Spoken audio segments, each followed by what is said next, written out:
the CEO of Ford actually came out after Trump announced that he was rolling back the CAFE standards.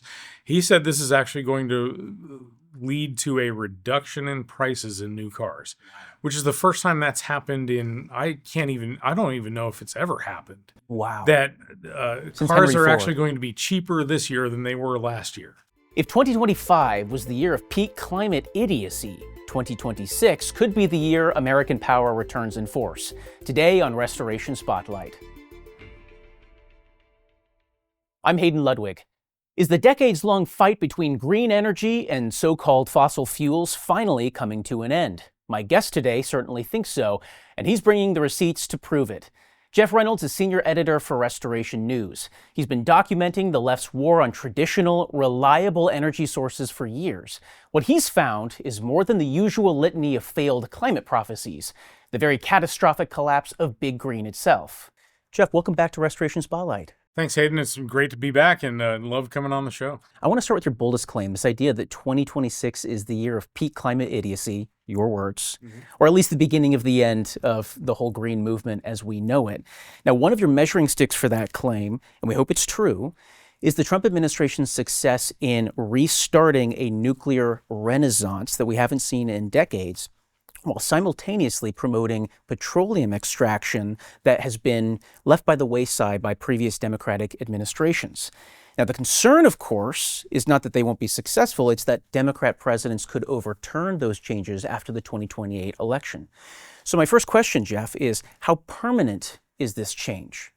Well, that's a great question. And I think if you look ahead to 2028, I think the Republicans are certainly positioned well to keep the White House based on the fact that the Democrats don't have much of a bench, and the entire Trump administration is filled with people who could take over and be the next wave of Trump 2.0 or Trump 3.0. An embarrassment of riches, yes. Indeed, yes. There's a lot of really viable candidates on our side and not very many on their side. That said, if a Democrat were to get elected in 2028, they could come in and cancel contracts like they have done every time they come in with the oil leasing and the extraction leases and all of that stuff. So that could be a problem. However, I think that these changes can be permanent because, for instance, there's a lot of consensus on all sides about restarting our nuclear capabilities. Our ability to produce reliable power with nuclear energy is a way for us to give the power to things like the data centers that are becoming much more of a consumer of energy. Everybody recognizes the fact that if we're going to lead the world in AI technology, then we have to have these data centers. We have to do them responsibly, and we have to put them in areas that are not going to impact the local communities. So that's another fight entirely. But the nuclear side of things is obviously the most reliable source of energy, and I think everybody recognizes that. Oh, and we wouldn't care as much, but the left would point out it's carbon-free. I think the irony is that the anti-nuclear phase came from objections to nuclear technology back in beginning in 1945, but really in the 1970s with the young baby boomer generation. Yeah. And ironically now it's embracing another threatening, dangerous, cutting-edge technology, artificial intelligence, here in 2026 that's actually overriding those frankly outdated concerns and pushing even the Democrats towards the hated nuclear option, restarting nuclear power in America. The nuclear option, right? Yes, that's right. Yeah, no, I do think, though, that a lot of the stuff that they protested in the 70s has been proven to be fear-mongering and overblown. I think that we can responsibly store nuclear waste, and we can even recycle it. France runs 70% of its power grid off of nuclear, and they have responsible recycling technology for nuclear waste, and so they can take that waste and turn it back into fuel and reuse it, and then they will bury it underground in a very safe manner that will not affect the environment. So there are ways to make this work where it's not going to have the environmental impacts that they thought it would in the 70s. So everybody recognizes that nuclear is the way to go, I I think. want to stick with that idea because nuclear is not a new technology, but it does seem like a technology of the future because it was so hampered, frankly, because of the 1970s. Right. Jane Fonda, China Syndrome. I Mhm. have seen that movie. Sure. I don't know that I'd recommend it. Silkwood, yeah. Yes, that's right. And Meryl Streep. And what they'll point to is not France. They'll point to, well, 3 Mile Island Mhm. here, Right. but also Fukushima in Japan. Yep. So are those arguments in the anti-nuclear side's favor or not? Well, 3 Mile Island and Fukushima are very interesting cases. Let's look at Fukushima first, which was destabilized by a large tsunami after an earthquake in Japan. And they have mostly restabilized that. In fact, I think just a few months ago, they brought the final reactor back online. So it is almost at full capacity now. About 10 years after the tsunami that damaged it, and they didn't lose containment. They didn't. There were some leaks, but they were able to contain it in a relatively short amount of time. So it minimized the amount of environmental destruction that could be done. 3 Mile Island is really interesting because they had a partial meltdown in 1979, I believe it was, and it was shut down completely for decades. They're now restarting it. As of 2025, they're restarting that reactor and turning it into a source of power for data centers. So one of the big tech companies bought it and is actually using it to produce energy now. So I mean, this goes to show that yes, we need to be responsible and really concerned about if there's a Chernobyl event or something like that. Obviously, that's a much more serious problem. But we have the technical capability to control the nuclear reaction to the point that it's not going to get to catastrophic levels if Yeah. we manage it properly. Yeah, I think those examples are really useful. Chernobyl is not actually a particularly helpful analogy for concerns about environmentalism in the West because it was Soviet technology. Right. There was a lot of political movement behind not addressing the concerns that they knew existed in that particular form of reactor. It's really an argument against communism, not against Sure. nuclear Yes. energy, right? Yeah, just don't do it with Russians and Russian communists. That's right. And you're okay. But Yeah. the Soviet communists have a long history of ignoring science. That's how the famine in Ukraine happened in the 30s, was because they chose bad grain that was more aligned with communist theory than actual science. And the same thing happened with Chernobyl, that they ignored the science because of political concerns. That you bring up a great point. One of the themes of your work on this issue is junk science, as you call it, right? Mhm. And pointing out that what passes for climate science in the global warming movement, and certainly other aspects of here, but we'll stick to this one topic, isn't really scientific. In other words, a big part of it isn't scientific because it's not falsifiable. Everything is functionally an argument for global warming. If it's hot outside, it's global warming. If it gets cold, well, that's climate change, which is really just code for global warming.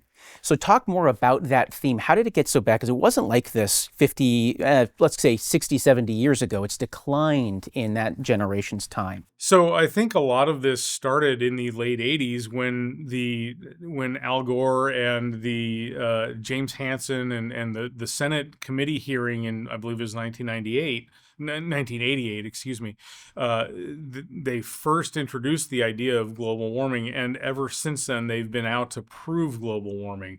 So they're ignoring the science that doesn't prove it or that disproves it, and they're only promoting science that supposedly proves it.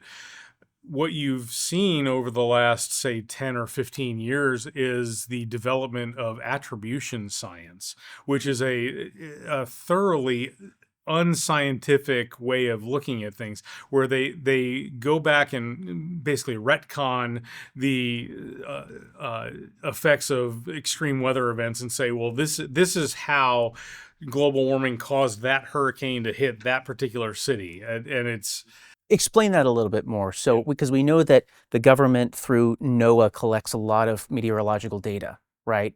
And some of it's false data. It's not accurate. They've gone back, and we know this is proven. They've gone back and they've twisted the data, the evidence. So walk us through this. Yeah, so there's a lot to unpack there. When you're talking about false data, they know about 40 they have 1,200 or so weather stations across the United States, across North America, that have recorded temperature data and precipitation data and all kinds of weather data for upwards of 100 years, maybe 120 years, something in that range.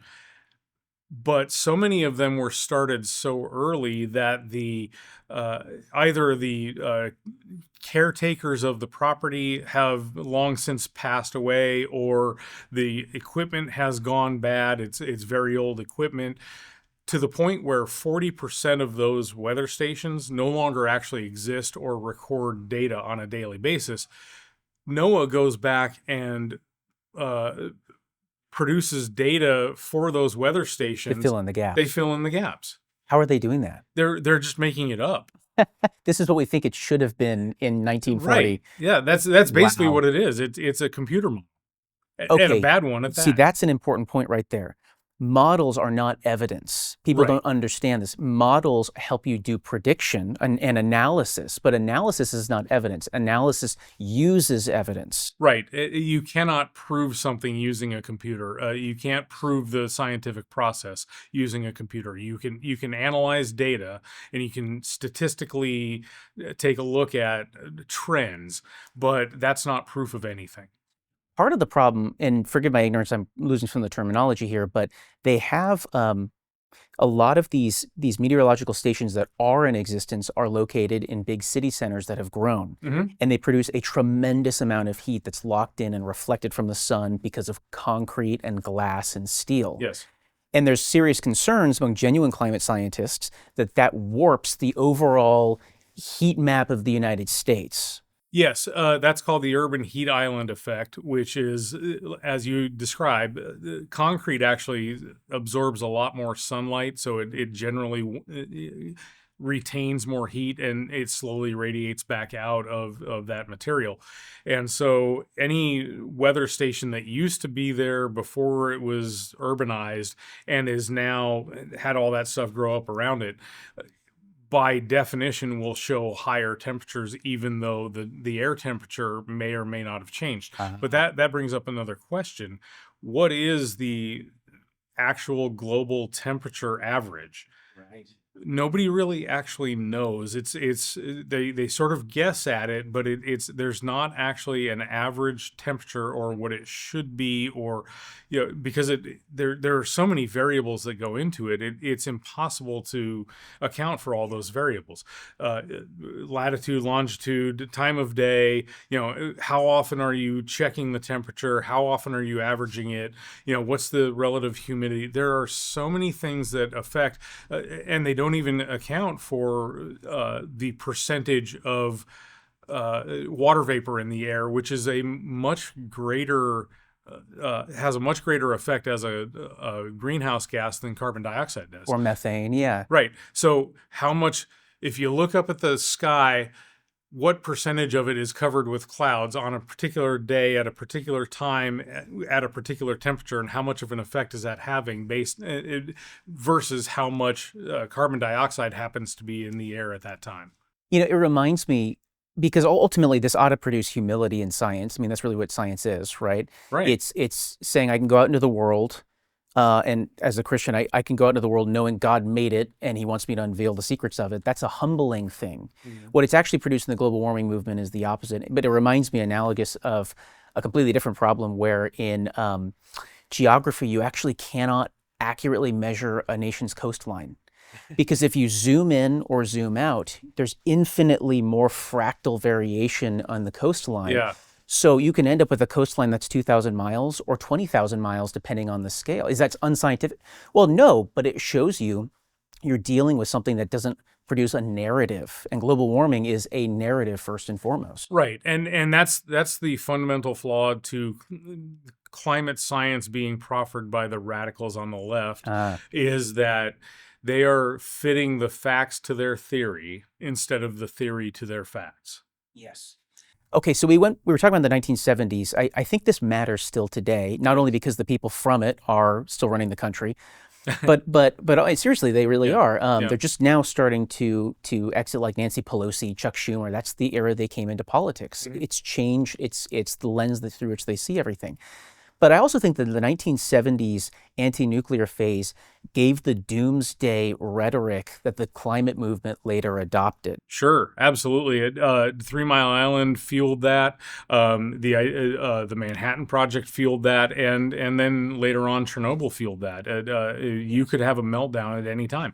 It's a real concern. I'm not dismissing that. Yeah, it would be really bad. No, it wouldn't be good. We don't want that. Yeah, no, exactly. However, you're right that catastrophism has bled over into other ecological, and we had all kinds of ecological problems. The Cuyahoga River in Ohio caught fire in Rachel Carson in 1969. Silent Spring. There's something bad about chemicals in your water, even if that's not a very good book. Right. Exactly. So yes, and you look at the bald eagle recovery across North America. That's a victory of ecology when we limited the use of DDT. The eagles are an example of something that we can actually reverse if we put our minds to it. Because now bald eagles are no longer on the endangered list, and they were very endangered even when I was in college. So they have really rebounded. So there are clear ecological concerns that we need to be worried about and concerned about and focused on. However, there's the psychology of that is such that it feeds into this panic mode, this fear mongering, that everything is going to collapse without us returning our society to the Stone Age. Without any technology, without any internal combustion engines or any modern technology or power production. So is that really what it is? I mean, because we back up for a second, we can understand on a more philosophical basis why, like, a communist or a globalist would want a centralized, managed economy, which is what a lot of this would ultimately produce. I can also understand how people from the granola 60s and 70s would genuinely be primitivists. They really do think, that the world is... Ted Kaczynski is a great example of that, right? It's industry that's evil. Although he did use technology to a certain extent. Yeah, that's right, to kill people. Yeah. But anyway, right. But the Unabomber, fundamentally, his beef was with industrial society. That was what his manifesto was all about. But for your average climate scientist, a person in their 40s who's gone through all of the training and really believes that this is what the data shows, believe they're doing real good science here.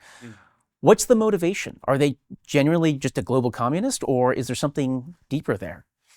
I think for a climate scientist, and you're asking me to do some pop psychology here, so of course, it's speculation. But I think for your average scientist, that they don't see any other solution to the problem other than environmental regulation.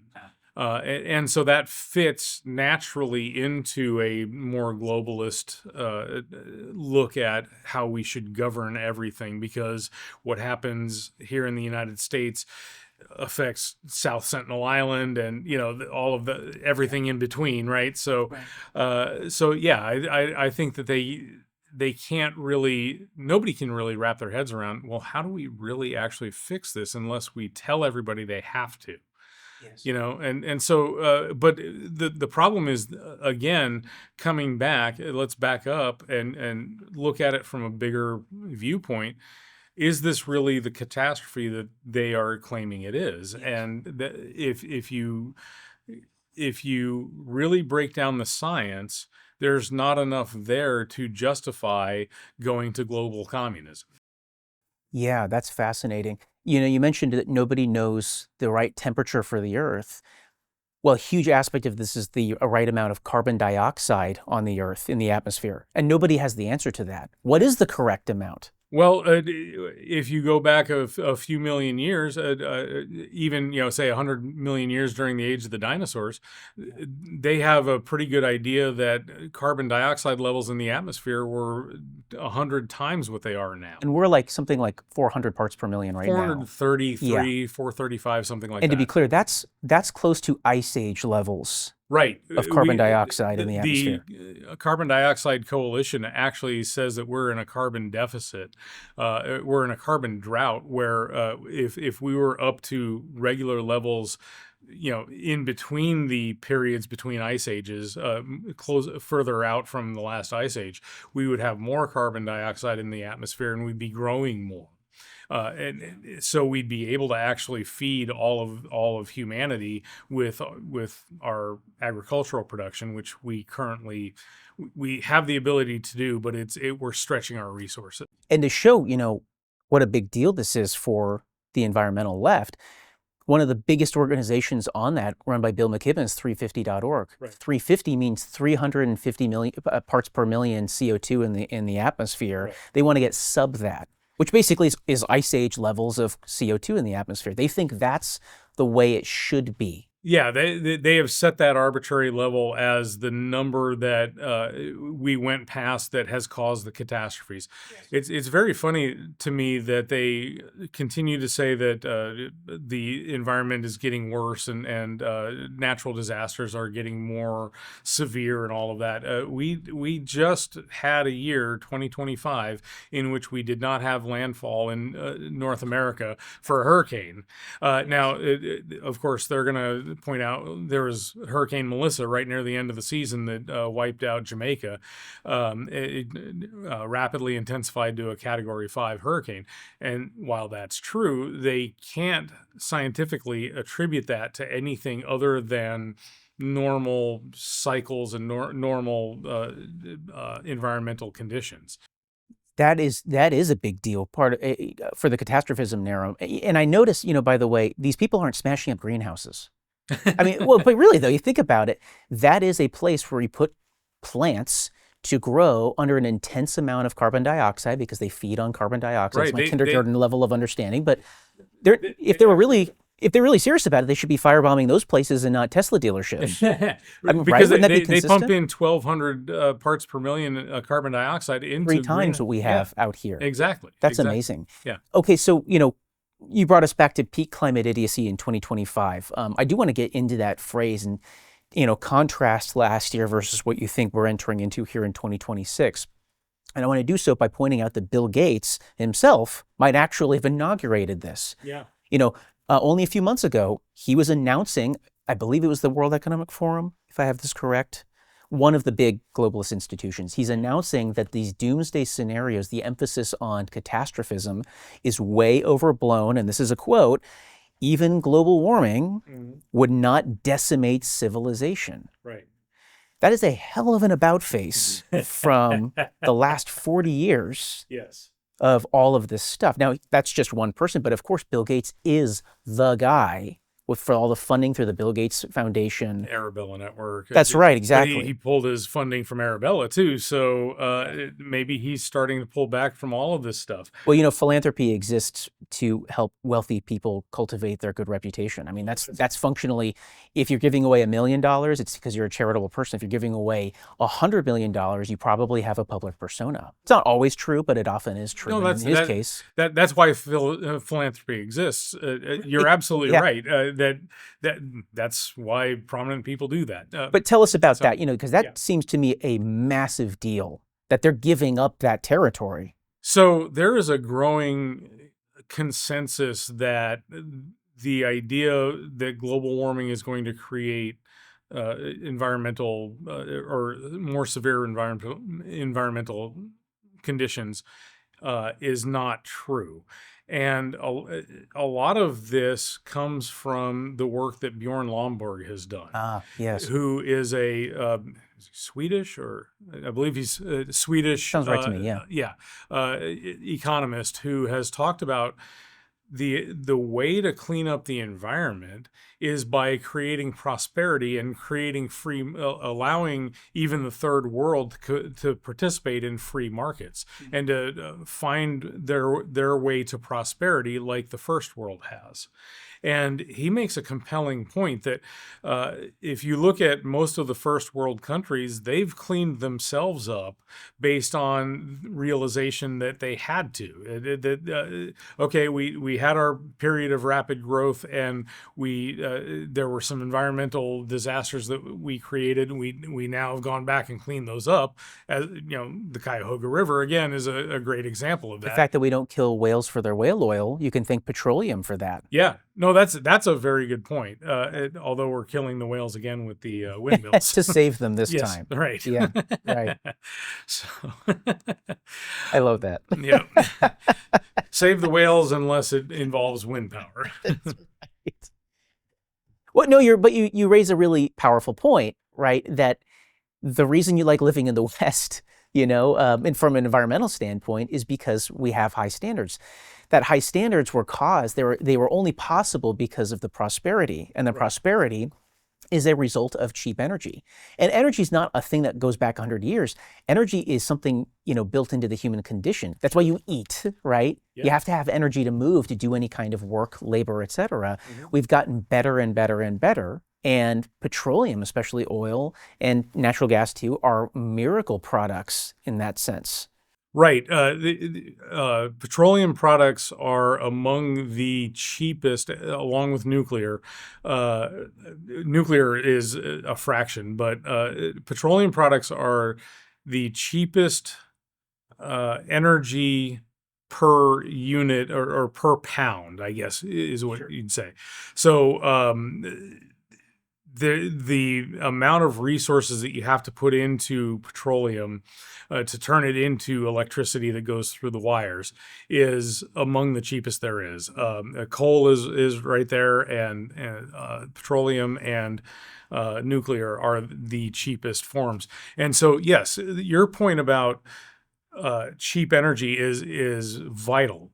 The less we have to spend to produce energy and produce prosperity in our society, the more efficient we are, and the more time we have available, the more resources we have available to do the things that advance us as a species. Your grocery bill goes down. Right. I mean, President Trump pointed this out really expertly, actually, in the 2024 campaign trail. There was a woman at a town hall who asked him his plan to lower grocery prices, which is still a big problem. Right.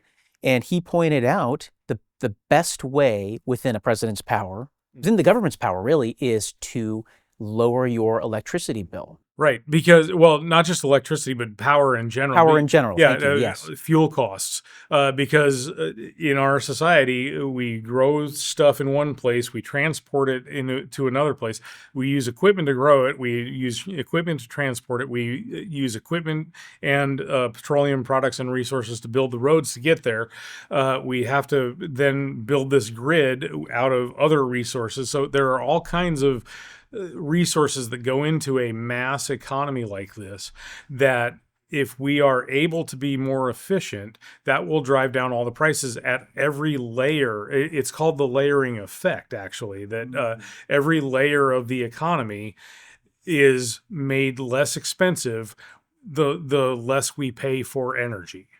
Yeah, it is amazing. I've thought about this a lot, that the tax on anything green, like a carbon tax, on carbon emissions, really is a master tax. And it makes sense, going back to what we mentioned earlier, why a cosmopolitan globalist or a communist or a progressive would love that idea, because one tax that can tax literally every part of your lifestyle, including theoretically your exhalation, your breath. Yeah. That is the most elegant tax you could possibly come up with, and the most malicious at the same time. Well, that's why Europe has the value-added tax, right? The VAT, because every transaction is taxed at the same rate. So every transaction from production to transport to the retail purchase, all along the way, every stop is taxed. That's also a very It's a deeply protectionist tax because it raises the cost of foreign goods and services to European highs, so they can artificially raise the cost of everything for a European citizen. Right. And that's why, getting off on a different tangent here, that's why Donald Trump is fighting back with the tariffs to make things more fair and more competitive for American goods. Right, exactly. Yeah, fire with fire. Yeah. Let's get into one of these specifics, though. So one of the things that Trump did last year was make big adjustments to the CAFE standards, its corporate average fuel economy. Yes. And he did this in order to lower car prices.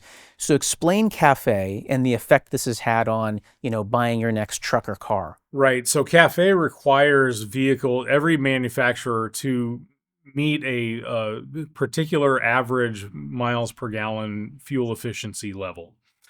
And what that does is it makes them add all sorts of different stuff to your car that you may or may not want. The most annoying of which is that automatic shutoff thing at Oh my gosh, at yes. the red lights. It's the first thing my wife does every time. Turn the button, hit the button every time we get in the car. Man, oh man, is that annoying, right? So Lee Zeldin got a round of applause last year when he announced they were going to roll back the regulations that made them do that. And the only reason that exists is because it somehow, on paper, theoretically allows them to claim that they're increasing fuel efficiency, statistically speaking. But it has no real-world effect. So in other words, that's not an innovation that the car manufacturers came up with because this would help make your car better. It was 100% because the government made them meet these fuel efficiency standards, and it has all sorts of downstream effects too. Because the number of times you're restarting your car wears out that starter faster, so you're going to have to replace it more frequently, which is not a cheap repair to make. So you're actually making your car less efficient over time. And so it causes all kinds of extra expenses for the consumer, but it allows them to make the claim on paper. That's it for part one, folks. Catch part two of my interview with Jeff Reynolds next week on Restoration Spotlight. I'm Hayden Ludwig, and this is Restoration Spotlight, a project of Restoration News, your source of headline-smashing investigative journalism for the America First movement. Check us out at restoration-news.com. And until next time, stay vigilant and trust in God.